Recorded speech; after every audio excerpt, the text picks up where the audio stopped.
Hi everyone. Today I have Gift Aguinil with me today, and I'm happy to have her come onto this show. I'm really excited to have her share with us her journey as a developer who, she's Black and she has traveled to Netherlands and has a job there as well. So without further ado, let me introduce Gift.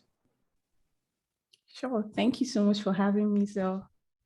Hi, everyone. I'm Gift. Like he mentioned, I work as a developer advocate at Cloudflare. I'm originally from Nigeria and recently moved, I won't say recently, but I moved here a year and a half ago. I currently live in Amsterdam, the Netherlands. Apart from my work as a developer advocate, I'm also very passionate about creating resources for developers, mostly developers that are starting off their careers in tech.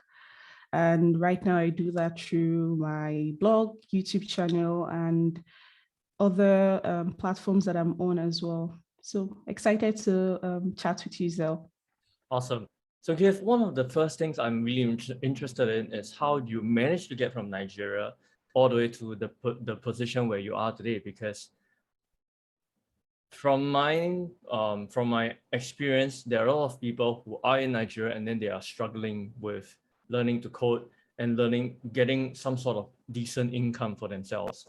And with the lack of information on the internet, like paid good resources on the internet, I'm getting that because I make courses and then there are people telling me that some of my programs are a little bit too expensive for them. So I want to know how to best, get people from Nigeria over to somewhere that is better for themselves and able to support them. And also curious about how you made the transition all the way from the beginning to now to give some sort of inspiration to the people who are listening to this. Definitely. Yeah, sure. I can share that. So, like I mentioned, I was born and brought up in Lagos. It's a popular city in Nigeria. And I also had a very traditional background. So I studied computer science in my university. And back in Nigeria, while I was still in school, I was dabbling a bit in web development. Of course, I was being taught some of these programming languages in school, but to be honest, I wasn't as interested as I was in learning like the modern stuff because the curriculum from the university there is pretty old. So they'll teach you stuff like Pascal, Fortran that you'd actually never get to use. So during my time in school, I had an internship where I got to learn a bit of HTML and CSS in a coding academy. And then going back to school, I just kept learning. And with that, I just knew that after school, this is what I wanted to do full time. I wanted to learn how to code properly and then get a job working as a developer. And after school, I was able to do that. So I started off with an internship where I was working with PHP and Angular 1 at that time. And I think going from there, I just had like a pivotal growth because um, from when I got my first internship to when I moved here to the Netherlands, it was a period of 3 years. And during that period, I transitioned from like not knowing anything about programming to like actually moving abroad. And I can also talk about that journey and how that went for me. So I was an intern for a period of 6 months. And then after that, I was promoted to being a junior developer at the same company. And I remember that at that period, it was when I started finding communities back in Nigeria. So all the time that I was learning all the things I was learning it on my own.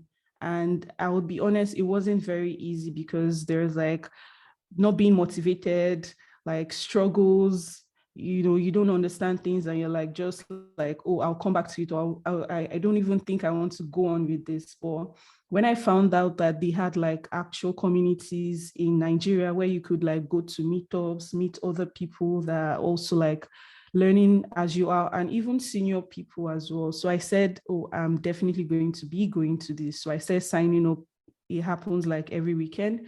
So by going to that, I started meeting new people that were also in the same level as I am, and even people that have gone past me. And then I made friends from that. I even went one step further to volunteer to help them organize some of these events. And from that, I learned about Twitter. Like before, of course, I knew Twitter, but I didn't know that there was a tech Twitter, whatever. I wasn't in tech Twitter, basically. I was just using Twitter for like normal social media activities. And then I started following Nigerians that were on Twitter, and they've also like gone ahead of me. So I felt like by looking up to these people, I would like put myself in a position to also grow my career. And then that was when I discovered that, oh, actually there's like a global community of like people that I could, so it's not just limited to me learning from Nigerians that I follow. So I started just exploring. And at that point, I was learning JavaScript. So I found a challenge. It's called 100 Days of Code. And it's actually pretty popular. I don't know if it's still popular now, but at the time I was like, this is a good challenge for me to take on and see how it goes. It's a period of like 100 days.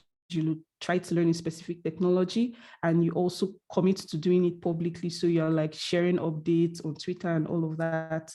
So I did it and I completed that challenge. At the time, I was still working as an intern, but after completing the challenge, I actually got someone reach out to me to say, hey, congrats, Gifts. Would you like to work with me on a project, right? Just from Twitter. And it was a side project, but it was also paying me like quite a lot, even more than I was getting. I can see that while I was working as an intern, I was being paid, I'll have to do the conversion to USD, but I was being paid 50,000 Naira. And this is around like $100 per month. But I got somebody, it wasn't even about the money for me. It was also about, oh, this is mind blowing that somebody could actually give me a job from Twitter, right? Wow. And they were paying me around $250 for that. And I did it for a period of like 3 months. And going from there, I found another company. It's an open source company, right? And they build open source projects and tools, and they were looking for contributors, paid contributors to work on it. So I also indicated interest and I started working on that as well. So I was doing my internship and doing these other things on the side, right? Even though at the time I was like literally 8 months into my journey as a developer and I already had like 3 jobs at the time. At that point, I felt like, okay, there's more that I could do. So after doing the 100 Days of Code challenge, I decided that I wanted to still continue sharing what I was doing publicly, regardless of how I do it. So I just thought that it would be nice to actually create a blog. So I started writing very frequently on my blog about things that I was learning. Languages at the time that I was using was Vue, React. So I would write articles about that. And let me see, from that period, I got another job working as a full-time software engineer at a global company, but had an headquarters in Nigeria. It's called Andela. And then I worked there for about a year plus.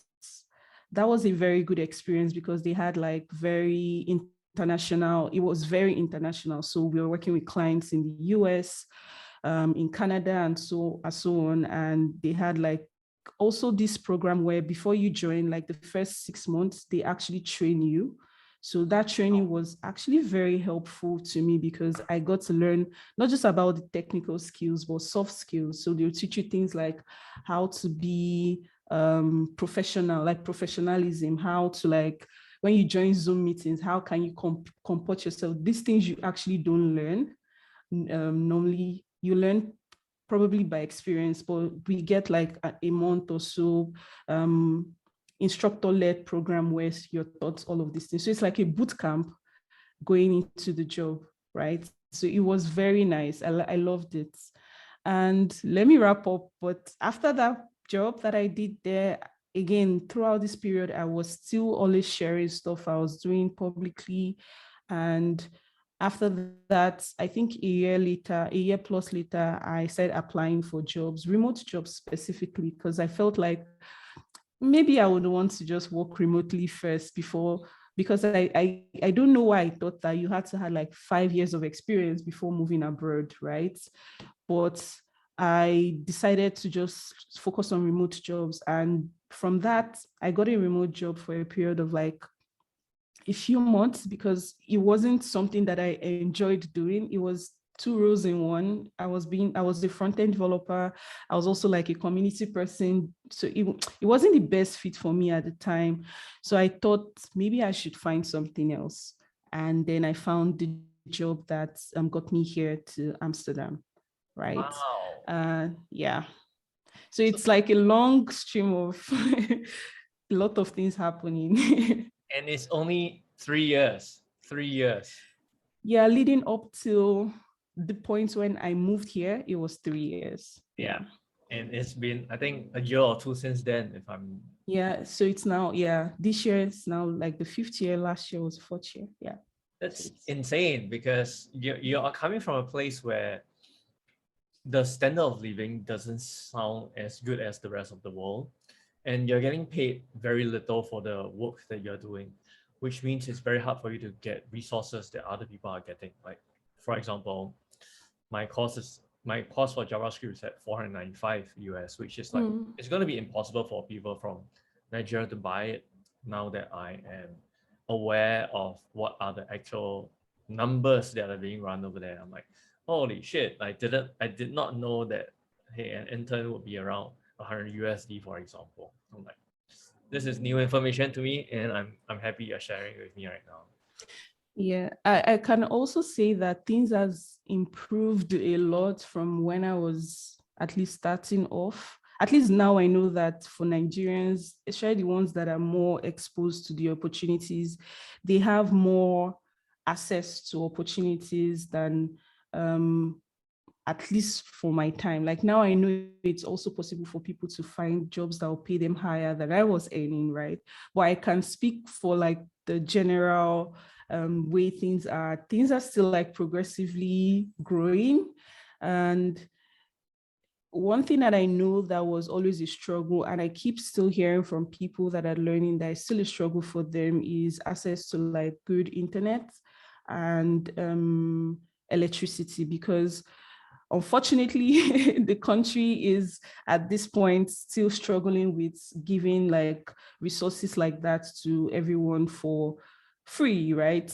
I feel like internet is super expensive, and if you're learning to code, you'll be watching YouTube videos, you'll be like streaming videos and all. So it's actually quite expensive to foot that bill, especially when you're coming off from like uni where you've not worked before.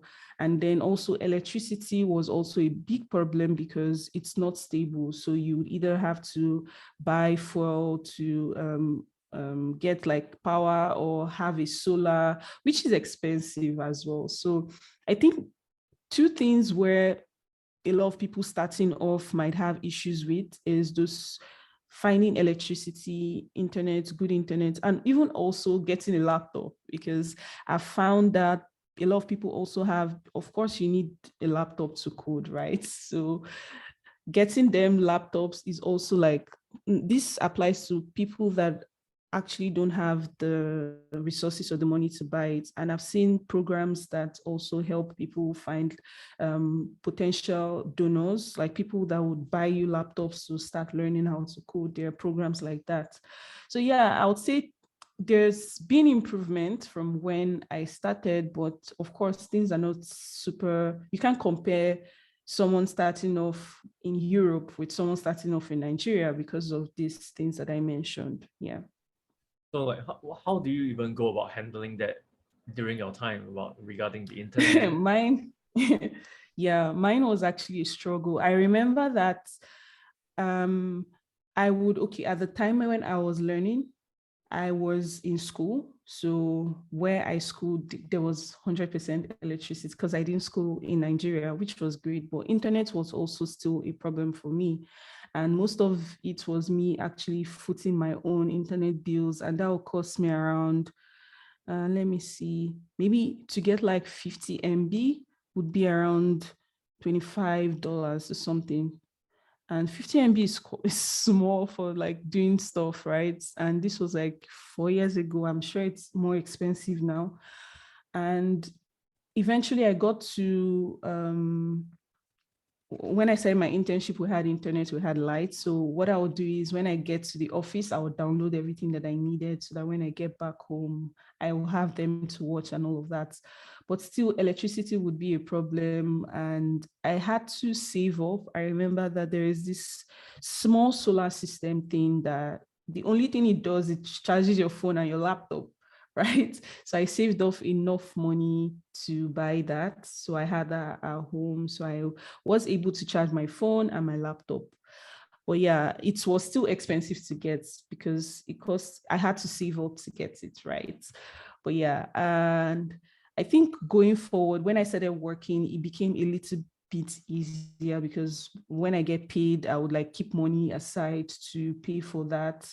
And that's always the first thing I think of, my subscription, right? I'll pay for that. And for the lights, it wasn't fully fixed yet because even with the solar thing, it only works in the afternoon because that's when the sun is out, right? Yeah, and it doesn't like, it's not a proper solar system, so it doesn't even last long when the sun is down. So you have to like optimize for, oh, okay, let me charge it now so that I know that in the next few hours I still have it up, right? Yeah, so there was still a bit of struggle for me. I think when I started making like, those were no longer struggles, was when I started making enough money to foot my bills, right? Mhm. So when you started making enough money to foot your bills for the internet and the lights that was the electricity for your laptop, then it began to be okay from that point on. Yeah, it was starting to get better. I would agree that that helped. And I also had like siblings that I tried to get into. So I feel like, except you're super rich, like you would go through this process, right? Of starting from somewhere, trying to figure it out. And then when you start making enough money, it becomes less of a problem. But yeah, I know that a lot of people had this, except probably they have like rich pockets, and it's not a problem for them to pay for that. But yeah, myself, I come from like a very average home. I pretty much had like my parents, of course, paying for my uni, but when I finished, I had to like sort myself out. So it was basically me finding like ways to help myself get, because I had like a goal. I want to do this. So anything that it would take to get me there, I would find a way to do it. Yeah. I mean, that's amazing, because I did not know about this before, but after hearing this, my level of respect for you as a person has just shot up a lot. Like, phew. Yeah. It's not easy to be facing all these difficulties and challenges and then still continuing to work towards that. Do you have any like family members dissuading you from doing and things like that? Because I know that family pressures is a big thing, like that dissuades anyone from doing anything that they actually want to do. For me, I wouldn't say I really had any. I think the only time was so after school, a typical Nigerian parents will ask you for two things, depending on who, like if you're a lady, most parents will be like, oh, I think it's time for you to go get married or or get a job that pays you, right? But again, when I started off, I was doing internship. And now that I remember, the first internship that I did for a period wasn't even paying me, right? So I was even using the money that I'd saved up to pay for transport. And I remember that my parents would be like, are you sure this is what you want to do with your life? You should go and look for a job that would actually pay you, because spending 4 years in uni and then working for somebody that's not paying you, but I was happy to do the internship because I wanted to learn and it wasn't about the pay for me. But yeah, I remember that I even did not tell my parents how much I was making. The second time I got the job that was paying me 50,000, because that's for me, and the amount my parents spent to take me to school, that was quite small.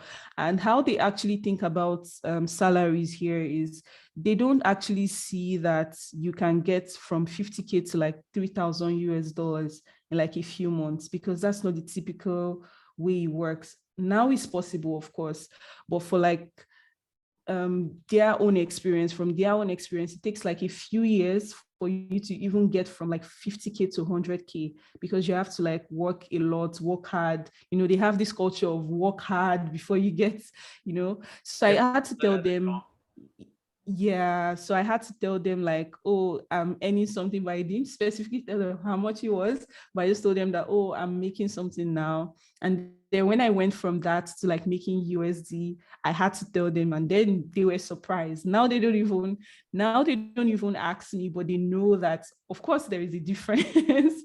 And they keep saying, specifically my dad, he keeps saying that thank God I actually did not quit, because of course I've gone like way ahead than he would have expected, of course. Yeah. Way beyond Way, what yeah.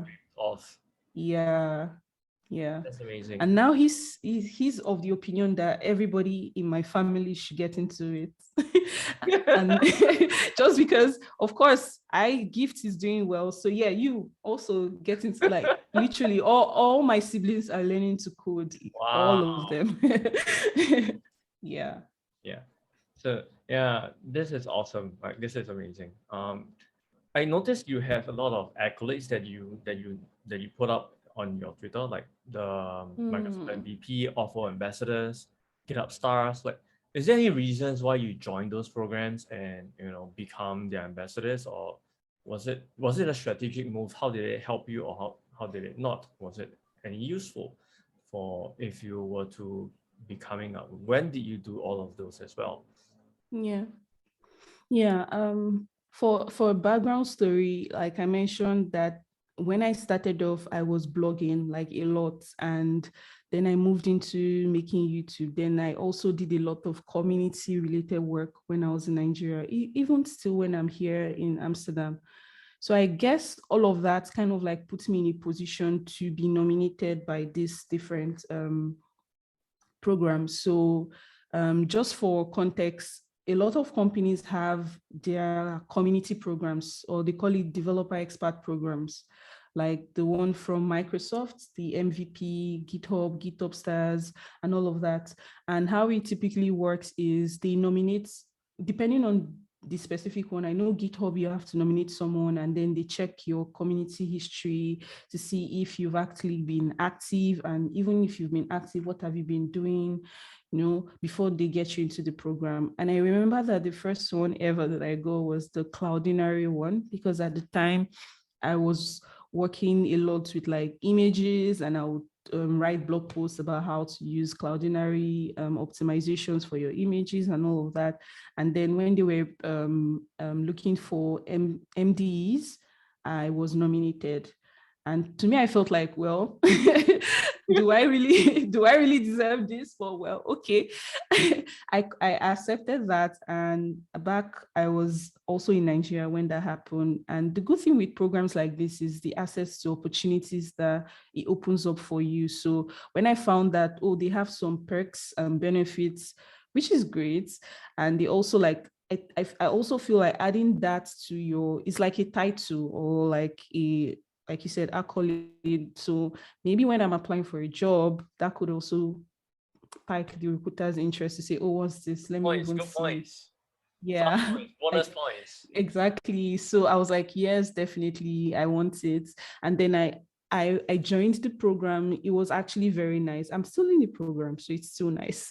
And going forward from that, I found out that a lot more companies have their own programs. And how I even got to get the next one, which was Auth0. I remember that I was chatting with someone working in the DevRel team, and he was like, "Oh, you're not in our program. Would you like to join?"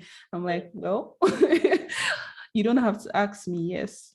Yeah. So going forward, I think most of it is maybe someone nominated me, maybe someone reached out to me, And I always just say yes, because I feel like in a way, these are opportunities you shouldn't turn down. Again, the programs don't force you to talk about the specific technology that they use. They just want you to continue being the active community member that you are, but it's a way of them recognizing you for the efforts that you've put into the work. Maybe you write, maybe you're a speaker, maybe you make open source project and all of that stuff. But yeah, I think that's how I got maybe 4 or 5 of them now. And yeah, they also have very good perks. If you see behind me, there's Yeah, like the enough GitHub stars. I can star, and then the upper one, the MVP. So also. I kind of feel like it's nice to have. It's Yeah. nice. It's nice. It's definitely nice. So Yeah. what I'm hearing is that there's a lot of work you have done for the community, and then that pays off without knowing how it pays off. Actually, yeah. Yeah. Yeah. Even apart from like all of this media expert programs and whatever, I think a lot of where I've gotten to is also from like as a result of all the things that I've been doing. I remember that my current job is because of YouTube, right? Someone watched a video that I made about Cloudflare pages, Wow. and they asked me to join the team, right? The job before this one was also as a result of Twitter, because I am active there. I share stuff that I'm doing there. And I remember that the company that I was working at before is called Passionate People. So they're like a team of front-end consultants, but on the side, they also organize some of the big conferences here in Amsterdam, like Vue.js Amsterdam, React Live, and so on. And actually, it has been a dream for me to attend one of those. When I was in Lagos, I would see that they do like raffle for tickets, and I would try to get it, but it's just a ticket. They don't pay for like the plane ticket and all. So I'm like, well, sad. And But yeah, it has always been a dream for me to even just attend, not even speak, just attend, right? And then I remember that I was job hunting. I made a tweet saying I was looking for a job, and then the CEO reached out to me to ask if I would like to work for them. And of course, I said yes, because I actually knew the company beforehand, and I knew that they were organizing conferences that I would like to be at.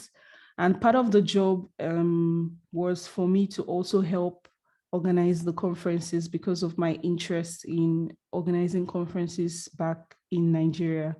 So yeah, I decided to take the offer. And even while I was having a conversation about the job, I thought it was a remote position, right? I wasn't even sure that I would be moving here, only for me to hear like during the interviews that, oh, you also be moving in like a few months.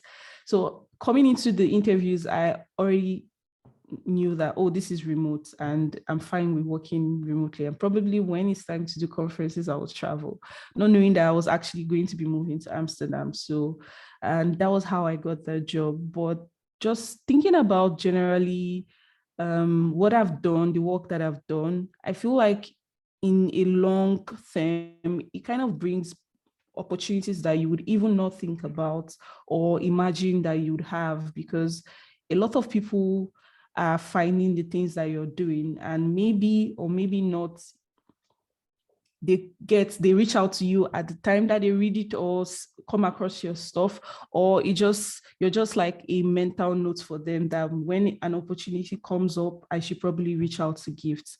So a lot of the opportunities that I've gotten is pretty much because of the work that I've been doing and I've been sharing. Yeah. Oh, that's amazing. And I think at this point, I'm imagining myself as someone who hasn't really gotten anywhere, with my work, and I'm still in the process of learning, and I want to be somewhere like you. And the thing that comes to my mind is, but there are so many other people writing about all this stuff and making YouTube Yeah. videos about all this stuff, and they are all so great. But how can I contribute? Like what kind of contribution can I even contribute in the first place? And then when it comes to organizing meetups and conferences, you'll be like, Well, I'm not sure if I can. So those Mhm. will probably be the conversations that are coming up in people as they are listening to this. Yeah, actually, that's true because when I have conversations, I also like have like this thing where I have like a period where I say, "Oh, you can book a calendar invite with me, and we have conversation about how to grow your career." I do that a lot with folks from Nigeria, and a lot of times it comes up that, "Hey, I would like to do what you're doing, but I don't have interest in doing this, or there are other people doing it. How do I stand out from the crowd?" Right? And my own take is to try as much as possible to kind of find your own niche. So if you're interested, just find what you're interested in first. If you're interested in talking about CSS or you're interested in live streaming, a lot of times what pulls people back from doing things is because probably they've seen someone else that does it and they're very good at what they do and they feel like they can match up to that person, but you really don't have to match up to anyone, right? How I even personally, from my own perspective, when I started, of course I knew other people. I was always reading your articles. I would read like CSS tricks and see everybody's articles. And I'm like, I don't think I match up to these people, but what I would do instead is still share the stuff, right? Because for me, it's one step. You improve 1% every day is how you improve, right?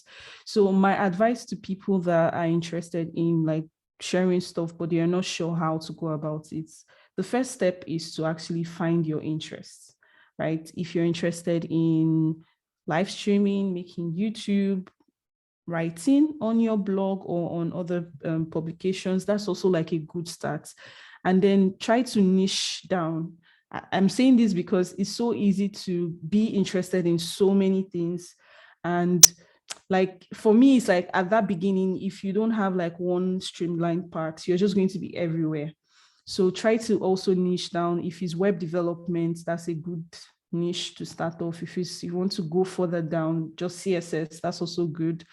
And another thing is don't compare yourself to others, right? If you're making content or if you're making videos, just do it with your own style, right? I'm sure that even if someone has written about array methods, for loops or whatever, you writing about it doesn't discount your own contribution to that topic, right? Because maybe someone else reads yours and they kind of understand better than the 1,000 other articles that are out there.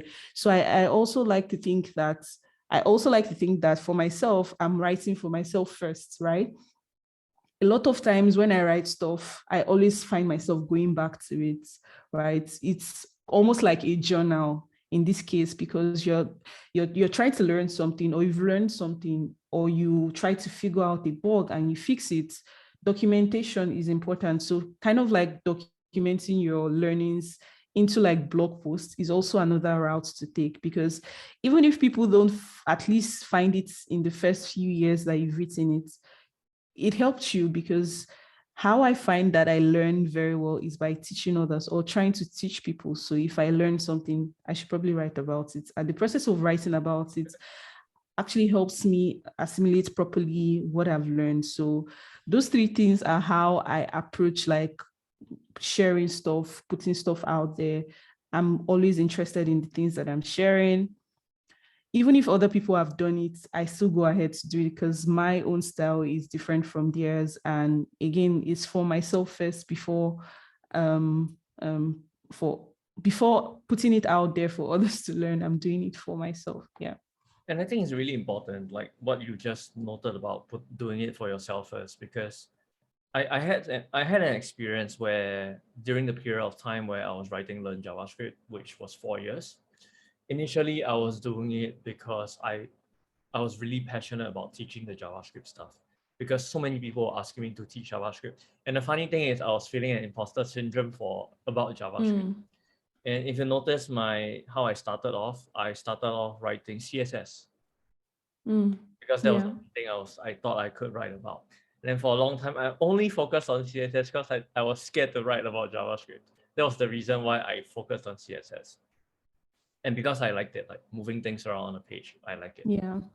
And So. then when I started writing about JavaScript, then the conflict began when I talked about paid content and whether I should keep things in paid content or bring it out. I'm still trying to figure it out. But Mm-hmm. at a certain point, I was trying to grow the income, like trying to make more sales. But so the focus actually changed into something that is not very pure and not very good for the community, but more of a taking mindset.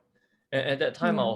I was trying to write for the purpose of getting people. I was trying to write for the purposes of helping other people, even if those things are not what I'm interested in. Mm. So like for example, like we talked about it before on your live stream where I did not get a job. Yeah.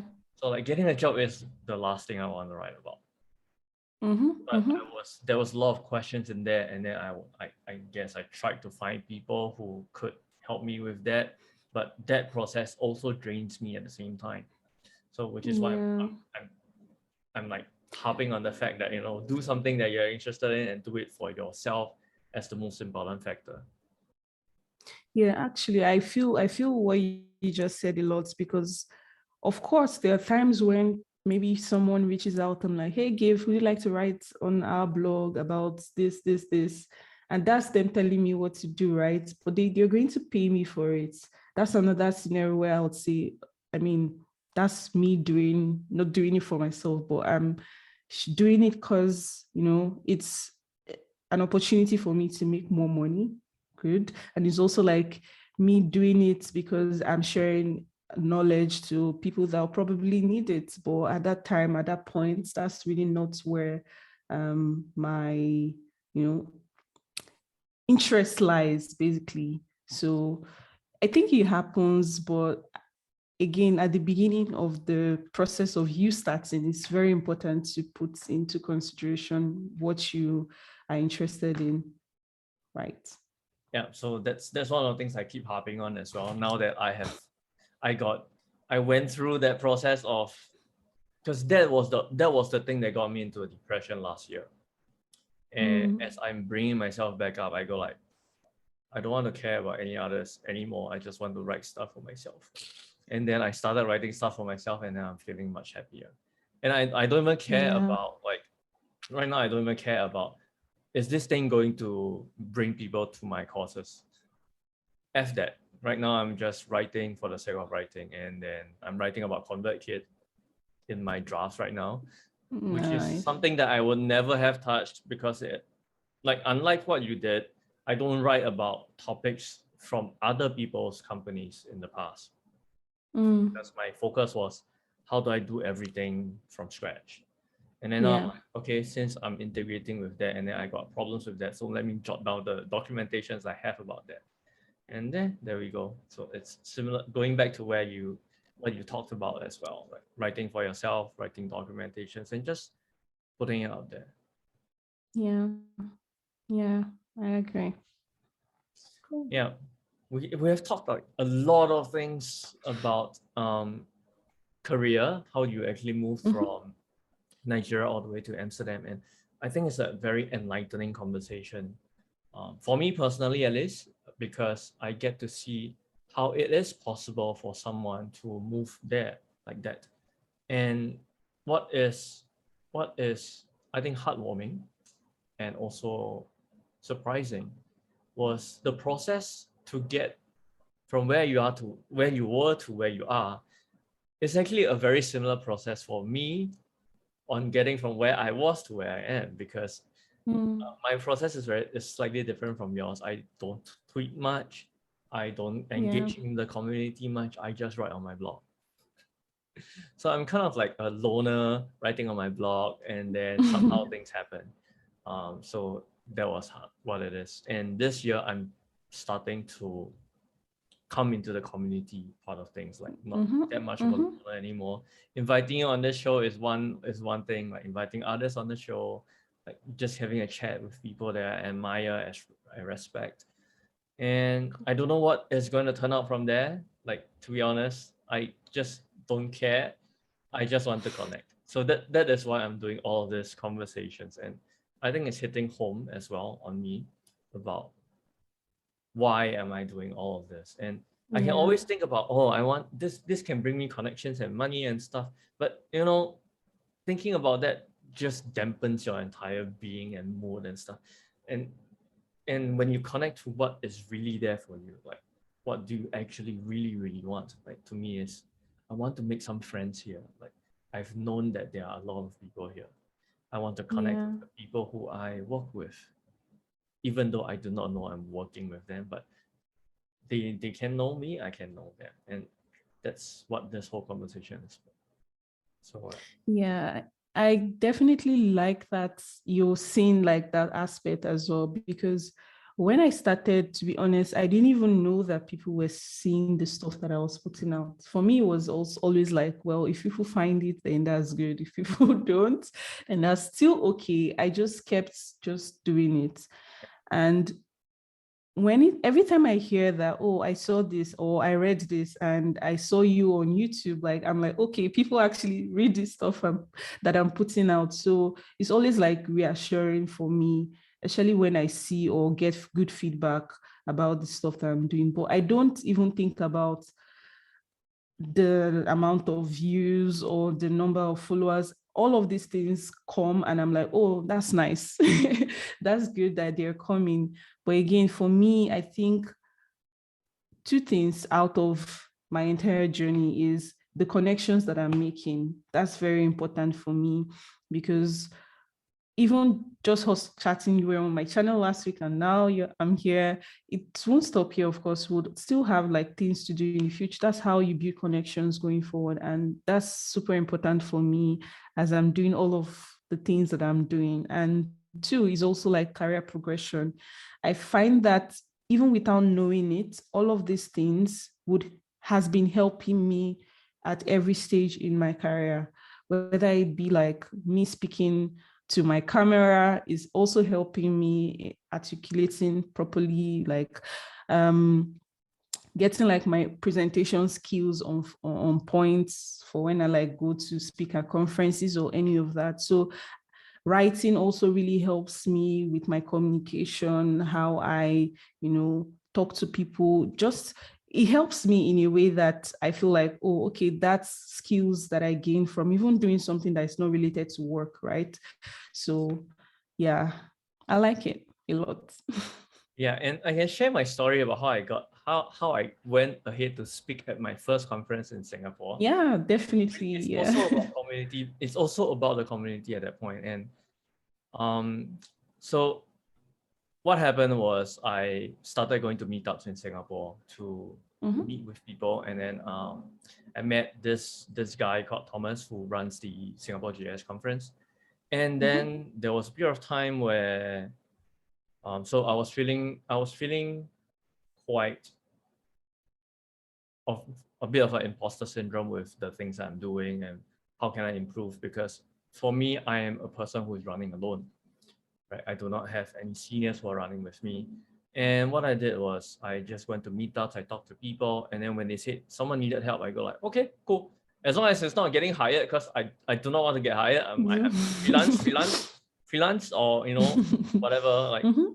and then one funny thing was that this guy wanted to run an event, or a series of events, because we have a lot of meetups. And he wanted to bunch them all together and create a big Okay. event in Singapore where we call it the Dev Fest. So I kind of like, Hmm. okay, let me help. What can I help with? And then I made the website and all that stuff. And then at this point, I think this is a point where I am in my third year of the career. So Mm.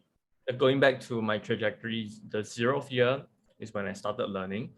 The 10th month is when I started. So if you want to hear about that period of time, you can go check out Gift's live stream where we talked about it. So the Yeah. 10th month is when I got a job. And then about the 2-year mark is when I wrote my first book. So we Ooh, didn't get there, okay. but the 2-year mark is when I wrote my first book and put it for sale online.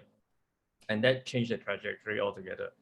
And the 2.5 years to 2-year, 9 months mark is when all the meetups and stuff were happening. I went back into the community again. Because I was freelancing before and I extracted myself. I didn't have the time.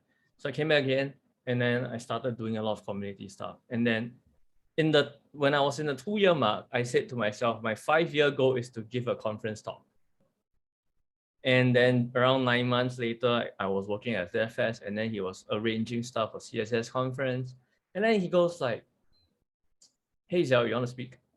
I go like, "Yeah, sure." And then Yeah. he goes like, I think he goes like, I can't remember what happened first. It was either I gave a talk at one of the Talk JS or one of the JS meetups or one of the CSS meetups or something similar to, or he asked first and then he evaluated my talks during one of those meetups. And then he goes like, "Yeah, I think you can do it. We have one slot." Then I go like, "What do you want me to talk about?" Literally no clue, no idea, no nothing. Yeah. I got nothing I'm interested in talking about. And then he goes like, "Yeah, I think we might want to have, we can put on for CSS animations." And I got like, "Okay, sweet. I'm going to learn animations for this. I don't freaking care." Cool. That's my first conference. Nice. And it came from community building now that I'm thinking back on it. Like the times Yeah. where I extracted from myself from community building and contributing back and being there with people were actually the times where my career stalled. And I did not notice that until the call, until we had this conversation. Are you serious? Yeah. Yeah. I like to think that being active in a community kind of pushes you to do more, not just pushes you, but by the time you talk to other people and you're finding that, oh, this is what this person is doing, kind of pikes your own interest to be like, oh, I'm also interested in doing this. And also they talk about speaking at a conference. I also have a similar story. Mine was, there was this conference in Nigeria that was happening where we were inviting like people like Sarah Drasner, Simona Cotton. And I was like, yes, these are people that I've been following. I would like to see them. So I applied to attend. But the people that were organizing it at the time, I knew them. So they were like friends. And at this period, I didn't know that Sarah Drasner actually knows who I am. And she DM'd me and she's like, "Hey, Gift, would you like to speak?" And before that, I only organized conferences and meetups. I was only organizing meetups, doing workshops and all of that. But I felt like I could do it, but I've never done like speaking conference before. So I decided to just say yes to it. And just me not having any experience, I've never in my life been on a stage to talk, like never. So I said yes, and it was like a 2-month period to go from like preparation to delivery. It was a talk on Vue.js, Wow. VuePress. So at that point, I was enjoying using the VuePress documentation, the static site generator. So I gave a talk about VuePress, how to use it and whatnot. And it was good, I think. At least I didn't like say because my fear was just standing up on stage and not saying anything.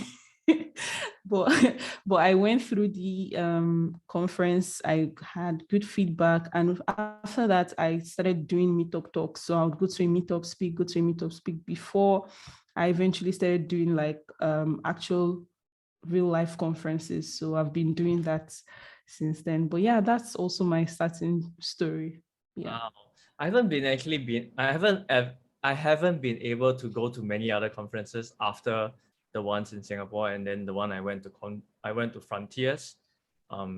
Invitation from I someone. know Frontiers. I Yeah, know like Frontiers. someone Yeah. introduced me all of a sudden, and I'm like, "You want to speak?"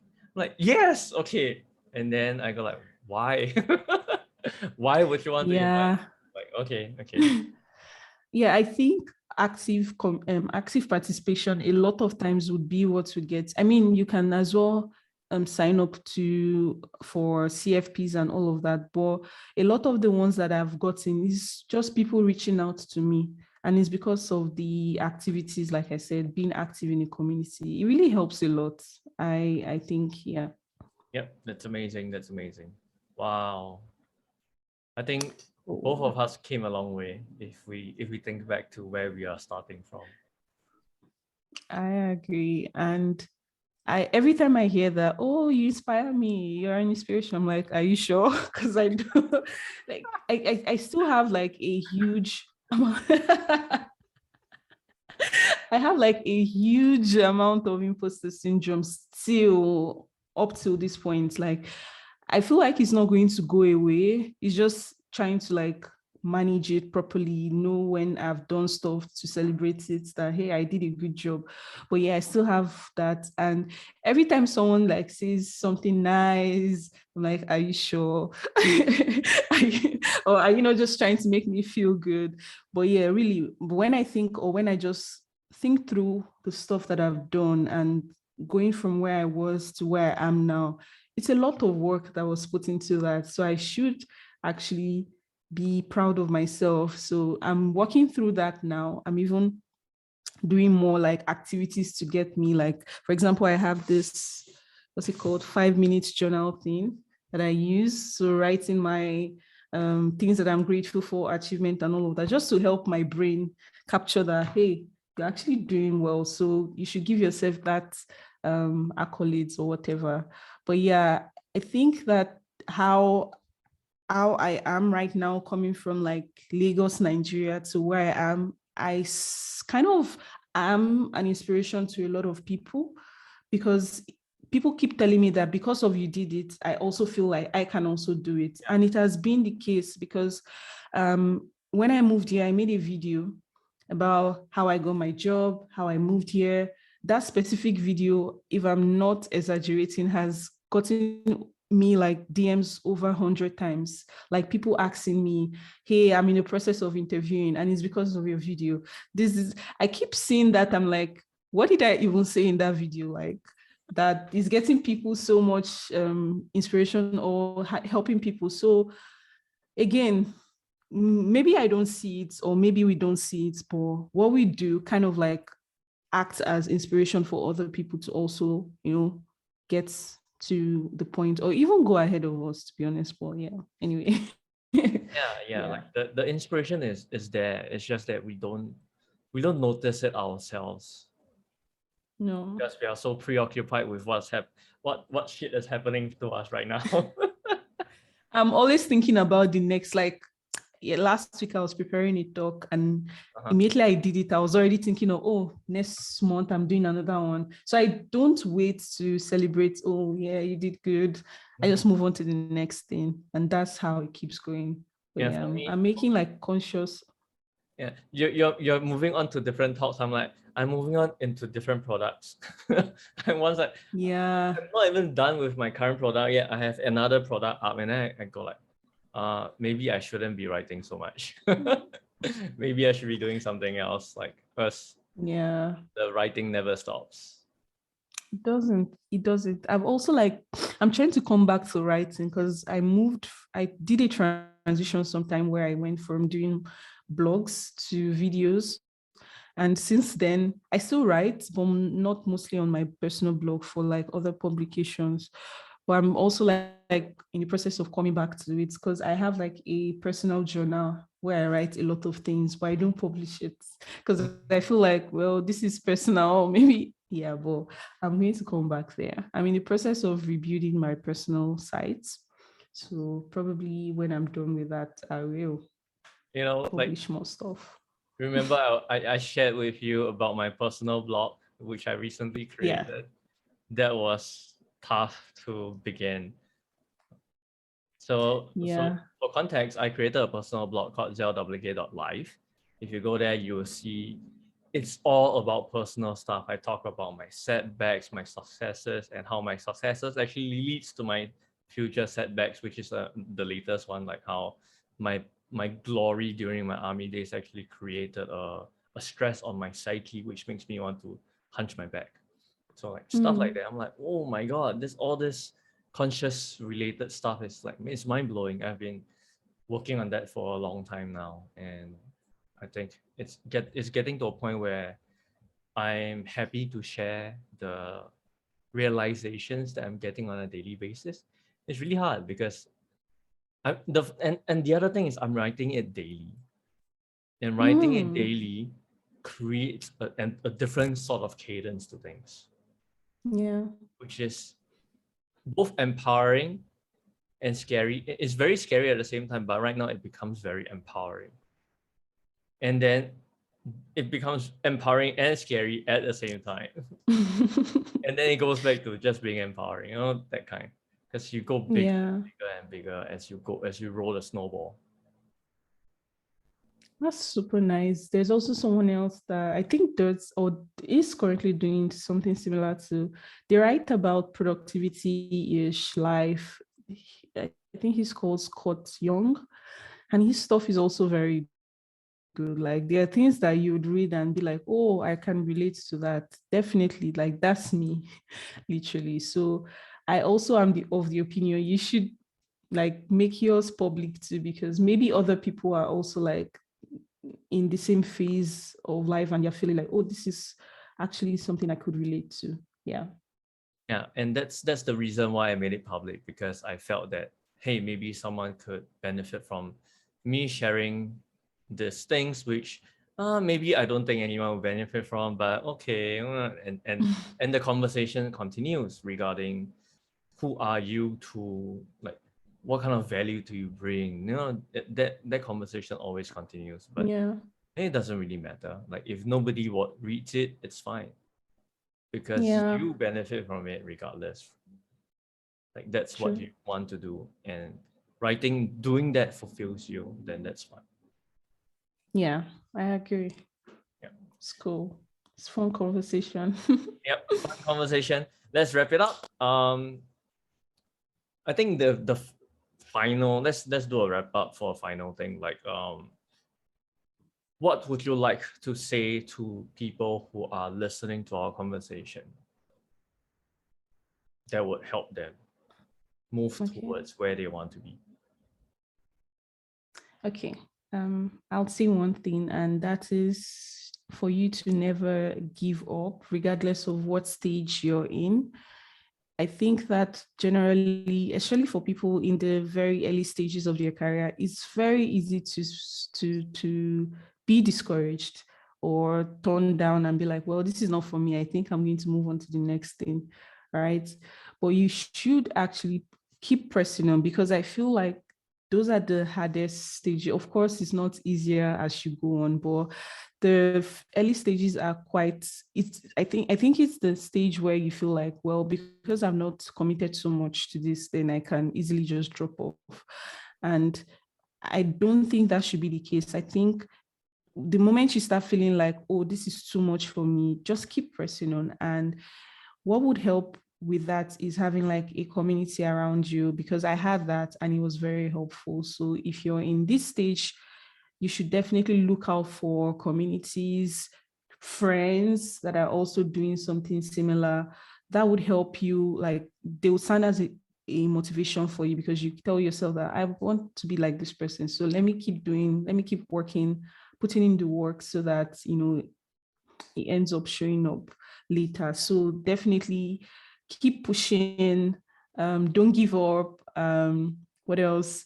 You would start seeing results eventually. So if you're learning something, you're not kind of understanding it, just keep at it. It will definitely make sense later. And that was JavaScript for me because, yeah, it took a while for me to get the concept of how things were working. So, yeah, that would be my advice. Where can we find you, guest? I'm everywhere. I'm on Twitter, Instagram with the handle Laura Gifts, and my name's Gift Egwenu on YouTube and LinkedIn. Yeah. Awesome. Okay, I'll add the links into the description below, so there's no need to worry about that. Awesome. Cool.